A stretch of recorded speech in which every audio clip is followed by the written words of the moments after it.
Bismillahirrahmanirrahim. Assalamualaikum warahmatullahi wabarakatuh. Perkenalkan, nama saya Raihan Fizri Alifta dengan NIM 201420016. Di sini saya akan menjelaskan sejarah dari pasar modal. Pasar modal telah lahir atau telah ada jauh sebelum Indonesia merdeka. Ketika itu pada zaman kolonial Belanda yang menguasai di Indonesia. Lebih tepatnya pada tahun 1912 di Batavia atau sekarang menjadi Jakarta. Pasar modal ketika itu didirikan oleh kolonial Belanda untuk kepentingan pemerintahan kolonial atau VOC. Meskipun pasar modal telah ada tahun 1912, perkembangan dan pertumbuhan pasar modal tidak berjalan seperti yang diharapkan. Bahkan pada beberapa periode kegiatan pasar modal mengalami vakum atau tidak berjalan sama sekali. Hal tersebut disebabkan oleh beberapa faktor seperti Perang Dunia ke-1 dan Perang Dunia ke-2.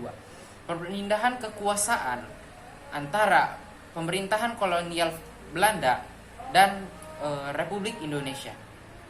Maka daripada itu, pemerintahan Republik Indonesia mengaktifkan kembali pasar modal pada tahun 1977 setelah Indonesia merdeka.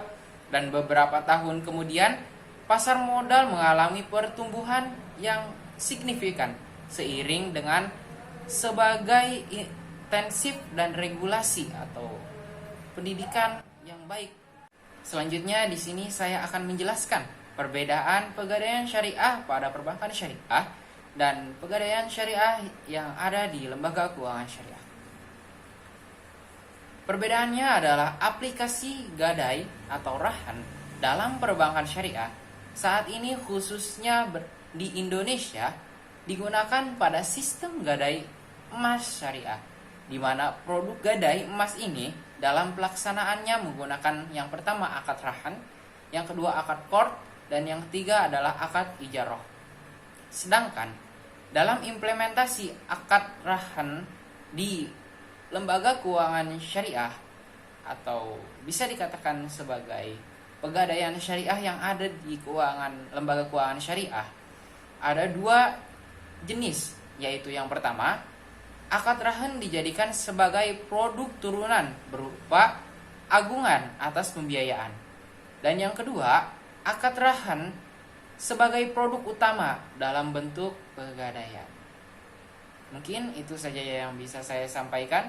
Wallahul muwaffiq ila aqwamit thoriq. Wassalamualaikum warahmatullahi wabarakatuh.